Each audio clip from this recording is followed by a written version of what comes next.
Hey, I am back. I know it has been a minute since I did this, but AAU Chronicles, part I can't remember because it's been a while. We went to this tournament about 3 weeks ago. I was in Memphis. Uh, Good experience overall. A little messy, but good experience overall. Just a little rundown on my guy's journey. I think he's starting to get a few things. He's still a little shy uh, due to size. His trainer, um, his trainer resigned for a little bit, but then he just recently came back. So he was without a trainer for practically the month of June, and we're trying to get him back in cycle with his trainer. And we have also tried to incorporate some strength training. Remind you, he's 11. He'll be 12. He'll be 12 this month, at the end of this month. With that being said, let's get into the Memphis trip. So starting with the Memphis trip, we knew about it for months. It was supposed to be the 14th through the 18th was the actual basketball.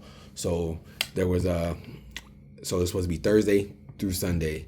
So we were planning accordingly, and we were up in the air with flying or driving. And the fact that the schedule wasn't locked down made it very difficult to buy tickets. I know some people that did, but they had to do a lot of maneuvering when the schedules finally came out. And with that being said, let's get right into that scheduling.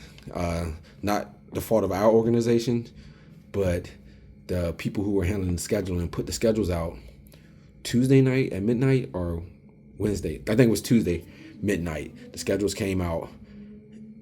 We saw the schedule. I saw the schedule the next morning. We only had a game on Friday and one game on Saturday, when we were told that we were supposed to have games on Thursday, Friday, Saturday, Sunday. So right there, that was like, that was issue number one.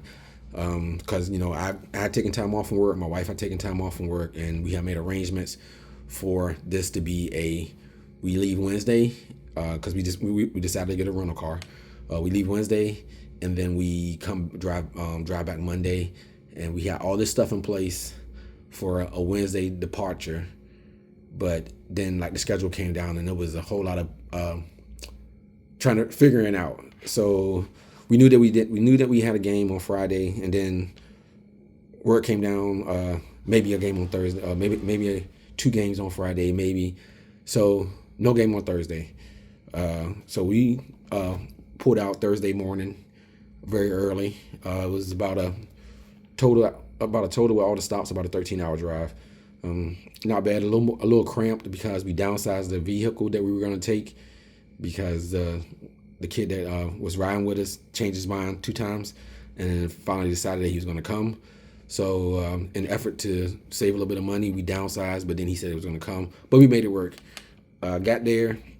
No game Thursday, so we enjoyed some of the sights of Memphis. We went to the Big Bass Pro Shop, which was awesome. Went to a place, got to see a burger challenge. The kids were having a blast. I think that's one of the most important things that I got out of this trip, is that the kids enjoyed it. And I think that's why we really wanted it to go, despite all of the confusion. And a lot of our players, we only took 6 players. And we had two kids, I think, play up. Play up with us. Just to have on the bench. So even with that being said, like the kids that win, I think they had a blast. They got to see the city. We got to see a little bit of the city. Just a sidebar, I got to go down to the Lorraine Motel. If you don't know what it is, that's where the site of Martin Luther King's assassination.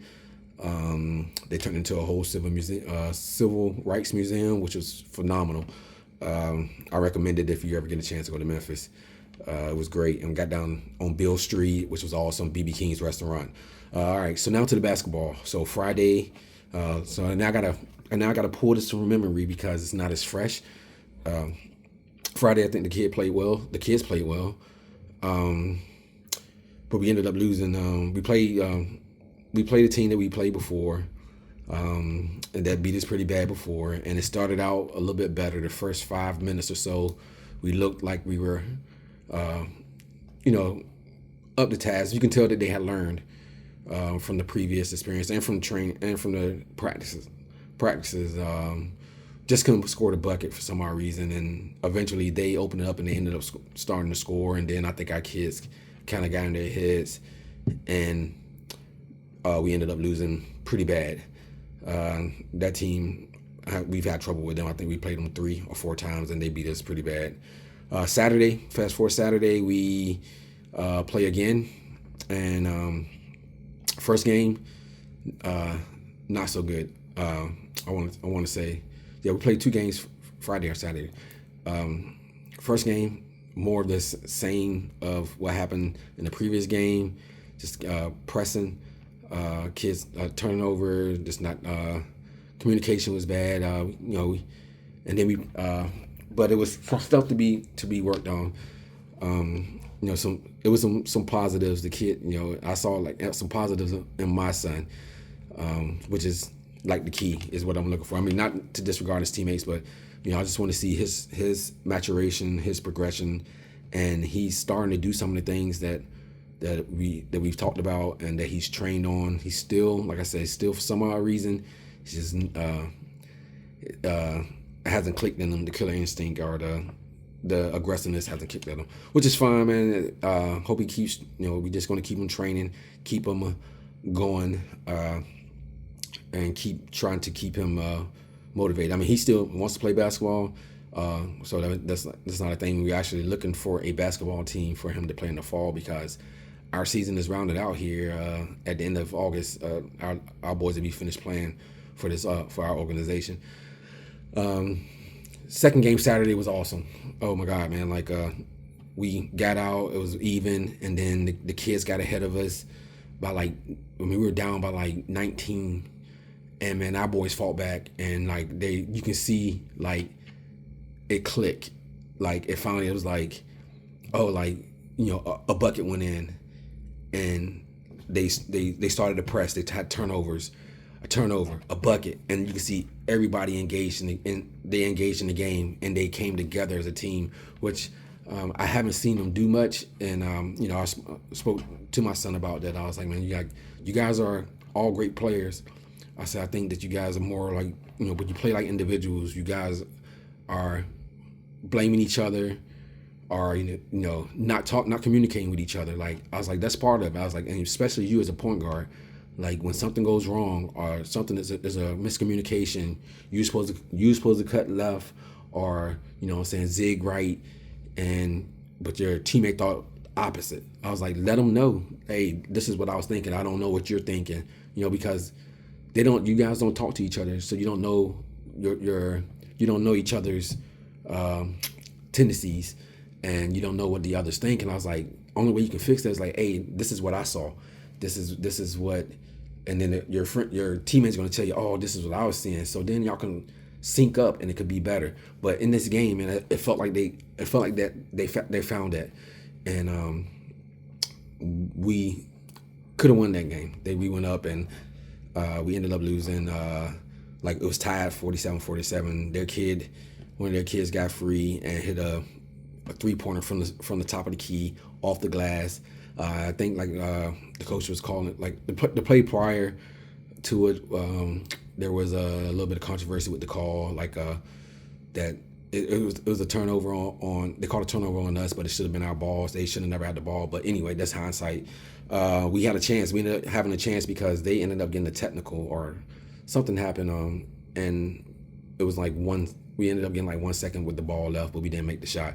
So that being said, we have one more game Sunday, and played pretty solid. But I think at that point, I think everybody was ready to go home after 3 losses. After I think it was 3 losses, I think everybody was just kind of ready to go home, hit the road. It was a long trip back, and they played admirable, but it was just more of the same turnovers, shrugging to the shoulders, not communicating.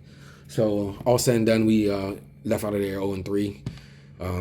0-4, and we hit the road. And 2 hours into the road trip back, in the group chat, somebody was like, "Hey, we have another game," and nobody knew. Not even like our coaches didn't know.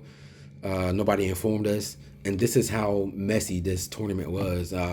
Our director was really not pleased with the organizers of this tournament. I won't name it, but they were not happy, and a lot of people weren't happy, and they voiced those concerns just about how the information was not disseminated well and how the tournament was not organized well. All said, man, my son made some good memories. Like he enjoyed. I mean, we got some good video of him balling and him bonding with his teammates, which is key. That's why I wish that they could keep playing into the fall, because I think the more they play together, the more they'll gel. So we're just looking forward to it. He has like one more one-day tournament here in a couple weeks, locally, and then that's it. So that it'll be training and workouts and trying to find him a team that he can slide in on so he can keep getting live action. Still a battle to get him to watch film, and I think maybe I can do better. Maybe I can watch film with him, have him sit down, like, because I don't watch it either, because I watch the game, but maybe I can sit down and watch film, and it doesn't have to, like, I told him, I've been trying to explain to him, like, hey, it doesn't have to be, you don't have to watch the whole game, or, I watch 10-15 minute clips of it, just kind of see what you're doing, see what y'all missing. So I try to convince them that film study is very important. And like I said, I've said several times before in my other videos, is that I want him to want to do it. I don't want to be too pushy. I want him to ask for certain things. I mean, I will suggest it and kind of throw it out there for him, and like repeatedly, and it's up to him to want to do it. Same as at home workouts. I tell him, like, hey, you're at home, and like at home workouts, you don't need to have to go to your trainer. His trainer puts out great material, and that is there for him, that if he wants to do it, he can do it. He'll get out there from time to time, but I told him, I was like, man, you should be doing something every day, 30 minutes to an hour. I mean, start small, if an hour is too much, 30 minutes of some type of basketball training, some type of something to build your basketball acumen, your basketball skills, and everything. So, with that being said, man, this has been a great. It's been a learning experience. It's been some fun. It's been some agony. It's been a whole lot of. It's been a lot of everything, But the thing is that I'm happy about is that I've seen growth. So I'm gonna let you guys go. Please watch. Please like, share, comment, subscribe. Just the dad, just chopping it up about AAU basketball. Sports, youth sports is important, man, and I think it's good for kids to do it, and I actually enjoy it. I might complain, but about the cost and and those things, but I do enjoy it. So y'all have a good one. I'll holler at you later.